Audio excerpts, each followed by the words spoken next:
उदय सामंत शिंदेंना धक्का देणार, 20 आमदार घेऊन भाजपात प्रवेश करणार. भाजप प्रवेशासाठी कोण कोणाला भेटलं?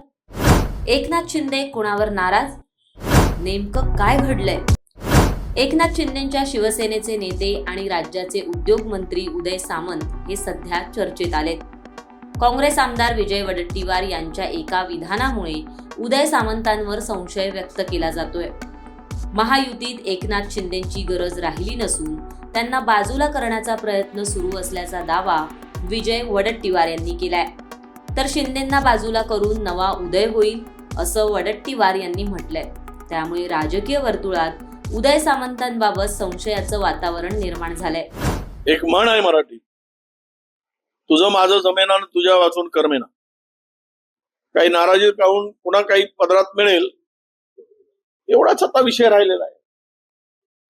एकूणच बिचारा आमच्या शिंदे साहेबांची स्थिती मला वाटतं की आजच्या राजकारणामध्ये आत्ताच्या इतकी बिकट आहे की मी तर एखादा शब्द जरा असा वापरला तर त्याला चुकीचा अर्थ होईल, पण मी मुद्दाम हे सांगेल की आता शिंदे साहेबांची गरज संपली का, आणि त्यांना कदाचित ते बाजूला व्हावेत. आणि मला भीती वाटते, मी एक पुन्हा पुढचं स्टेटमेंट करतोय की आता उद्धवजींना संपवून शिंदेजींना आणलं, शिंदेजींना संपवून उद्या नवीन एक उदय पुढे येईल. तो उदय कुठला असेल त्याला पुढे आणण्याचा प्रयत्न होईल. ही सुद्धा स्थिती महाराष्ट्रात येईल शिवसेनेच्या बाबतीत. उदय सावंत म्हणायचंय का तुम्हाला? मला वाटतं की उद्याचा शिवसेनेचा नवा उदय तिसरा तो तुम्हाला दिसेल. ही शक्यता सुद्धा नाकारता येत नाही, कारण काही उदय दोनही डग्यावर हात मारू नये आणि बरोबर संबंध इतके सुंदर करून ठेवलेले आहे ते उदयासाठीच आहे. वडेट्टीवार यांच्या याच विधानाला ठाकरे गटाचे खासदार संजय राऊत यांनी आणखी धार दिली. मुख्यमंत्री पदासाठी शिंदे रुसून बसलेले होते तेव्हाच हा उदय होणार होता असं सूचक विधान राऊतांनी केलंय. नवा उदय सामंतांचं नाव घ्या ना. उदय सामंतांचं नाव घ्या, डावसला घेऊन गेले. त्यांना समोर केले जाईल. उदय सामंत ह्यांच्या बरोबर माझ्या माहितीप्रमाणे 20 आमदार आहेत. 20 ही माझी माहिती आहे. 20 आमदार आहेत. जेव्हा एकनाथ शिंदे रुसले होते सरकार स्थापन करताना मुख्यमंत्री पदासाठी, तेव्हाच हा उदय होणार होता. तेव्हाच हा उदय करण्याचं निश्चित झालं होतं. पण एकनाथ शिंदे सावध झाले आणि झाकली मूठ 1.25 लाखाची ठेवली. हे सगळे पक्ष फोडतील महाराष्ट्रात. शिंदे गटही फोडतील, अजित पवार गटही फोडतील. फोडाफोडी हेच त्यांचं जीवन आहे आणि राजकारण.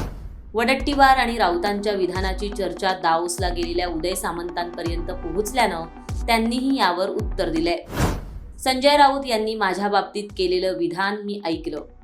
हा धादांत राजकीय बालिशपणा आहे. उपमुख्यमंत्री एकनाथ शिंदेंनी जो उठाव केला त्यात मी सहभागी होतो.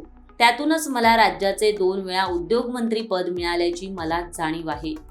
सर्वसामान्य नेत्यानं माझ्या राजकीय जीवनात मला घडवण्यासाठी केलेले प्रयत्न मी कधीच विसरू शकत नाही. माझं आणि एकनाथ शिंदे यांचे संबंध राजकारणापलीकडचे आहेत.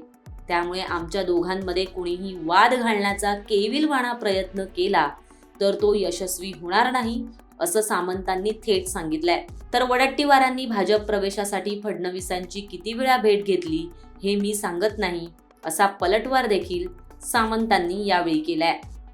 पालकमंत्री पदाच्या नियुक्त्यांवरून एकनाथ शिंदे हे नाराज असल्याचं बोललं जातंय. सध्या ते त्यांच्या साताऱ्यातील दरे या गावी गेले आहेत. त्यांच्या या नाराजीची राजकीय वर्तुळात जोरदार चर्चा सुरू आहे. अशातच उदय सामंतांना विरोधकांनी लक्ष केल्यानं शिंदे सेना फुटणार असल्याच्या चर्चांना उधाण आलंय.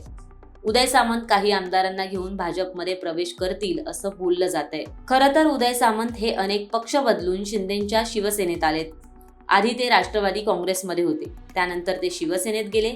शिंदेंच्या बंडावेळी त्यांनी ठाकरेंना रामराम करत शिंदेंच्या भूमिकेला पाठिंबा दिला. त्यामुळे उदय सामंत हे महाराष्ट्रातील फ्लेक्झिबल नेत्यांपैकी एक आहेत. बदलत्या परिस्थितीनुसार ते आपली भूमिका बदलत असतात. तसंच सर्वच पक्षात त्यांचे हितसंबंध आहेत. त्यामुळे येत्या काळात ते भाजपाशी घरोबा करू शकतात अशी चर्चा त्यांच्याविषयी केली जाते. त्यामुळे जे पेरलं तेच उगवणार असून शिंदेंच्या वाट्यालाही ठाकरेंसारखीच परिस्थिती येणार असल्याचं बोललं जातंय. याबद्दल तुम्हाला काय वाटतं हे आम्हाला कॉमेंट करून नक्की सांगा आणि माय महानगर लाईव्हला सबस्क्राईब करायला विसरू नका.